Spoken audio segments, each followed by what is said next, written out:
Hello friends, नमस्कार। आज की कहानी है हमारी कछुआ और खरगोश।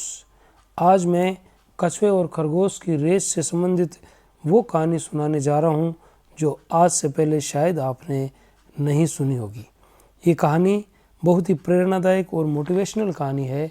एक बार की बात है, एक खरगोश को अपनी तेज चाल पर घमंड हो गया और वो जो मिलता उससे रेस लगाने के लिए चैलेंज करता रहता। कछुए ने उसकी चुनौती स्वीकार कर ली। रेस शुरू हुई। खरगोश तेजी से भागा और काफ़ी आगे जाने पर पीछे मुड़कर देखा, कछुआ कहीं आता नजर नहीं आया। उसने मन में सोचा कि कछुए को तो यहाँ पहुँचने में काफ़ी समय लगेगा और तब तक चलो थोड़ी देर आराम कर लेता हूँ। और वह पेड़ के नीचे लेट गया। लेटे लेटे कब उसकी आंख लग गई पता ही नहीं चला। उधर कछुआ धीरे धीरे मगर लगातार चलता रहा। बहुत देर बाद जब खरगोश की आंख खुली तो कछुआ फिनिशिंग लाइन तक पहुंचने वाला था। खरगोश तेजी से भागा, लेकिन तब तक बहुत देर हो चुकी थी और कछुआ रेस जीत गया। मोरल ऑफ द स्टोरी, इस कहानी की क्या शिक्षा है कि slow and steady wins the race. धीमा और लगातार चलने वाला रेस जीतता है। ये कहानी तो हम सब जानते हैं। अब आगे की कहानी देखते हैं। रेस हारने के बाद खरगोश निराश हो जाता है और वो अपनी हार पर चिंतन करता है और उसे समझ आता है कि वो ओवर कॉन्फिडेंस होने के कारण ये रेस हार गया। इसे अपनी मंजिल तक पहुंचकर ही रुकना चाहिए था। अगले दिन खरगोश फिर से कछुए को दौड़ की चुनौती देता है। कछुआ पहली रेस जीतकर आत्मविश्वास से भरा होता है और तुरंत मान जाता है। रेस होती है। इस बार खरगोश बिना रुके अंत तक दौड़ता है और कछुए को एक बड़े अंतर से हराता है। मोरल ऑफ द स्टोरी, इस कहानी की शिक्षा क्या है कि fast and consistent will always beat the slow and steady. यानी तेज और लगातार चलने वाला धीमे और लगातार चलने वाले से हमेशा जीत जाता है। अर्थात स्लो एंड स्टडी होना अच्छा है, लेकिन फास्ट एंड कंसिस्टेंट होना और भी ज़्यादा अच्छा है। कहानी अभी समाप्त नहीं है मेरे दोस्तों। इसके बाद कछुआ कुछ सोच विचार करता है और उसे ये बात समझ आती है कि जिस तरह से अपनी अभी ये जो रेस हो रही है वो कभी भी इसे जीत नहीं सकता। कछुआ एक बार फिर खरगोश को एक नई रेस के लिए चैलेंज करता है, पर इस बार वो रेस का रूट अपने मुताबिक रखने को कहता है। खरगोश तैयार हो जाता है। रेस शुरू होती है।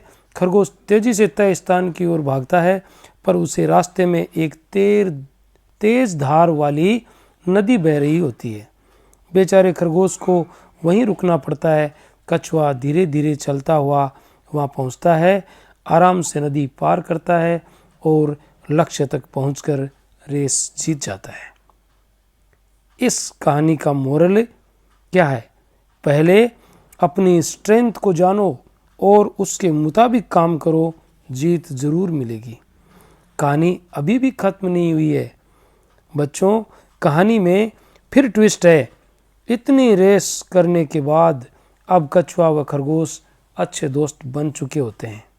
एक दूसरे की ताकत और एक दूसरे की कमजोरी समझने लग जाते थे। दोनों ने मिलकर विचार किया कि अगर हम एक दूसरे का साथ दें तो कोई भी रेस आसानी से जीत सकते हैं। इसलिए दोनों आखिरी रेस के लिए एक बार फिर से मिलकर दौड़ने का फैसला करते हैं, पर इस बार एज ए कॉम्पिटिटर नहीं बल्कि एज ए टीम काम करने का निश्चय करते हैं।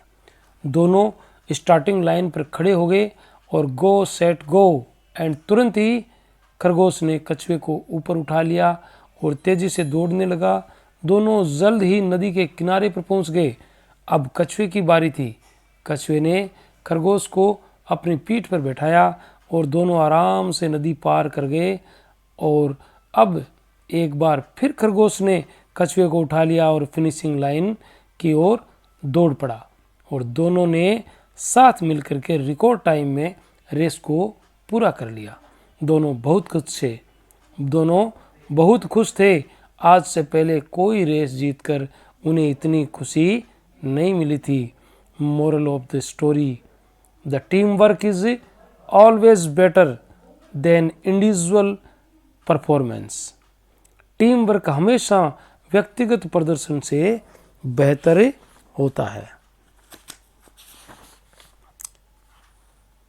अगर आपको लगातार जीतना है तो आपको टीम में काम करना सीखना होगा।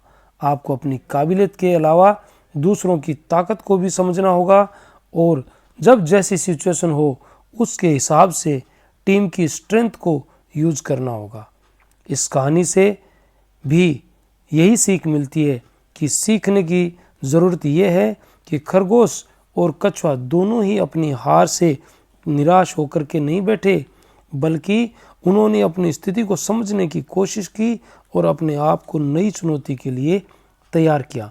जहां खरगोश ने अपनी हार के बाद और अधिक मेहनत की और कछुए ने अपनी हार को जीत में बदलने के लिए अपनी रणनीति, अपनी स्ट्रेटजी में बदलाव किया। तो जब कभी भी आप फेल हों, या तो अधिक मेहनत करें या अपनी रणनीति में बदलाव लाएं, ये या फिर दोनों ही करें, पर कभी भी हार को आखिरी मानकर निराश न हो। बड़ी से बड़ी हार के बाद भी जीत हासिल की जा सकती है। तो कैसी लगी आज की हमारी ये कहानी? अगर पसंद आई हो तो लाइक, शेयर, कमेंट और सब्सक्राइब ज़रूर करें। Thank you.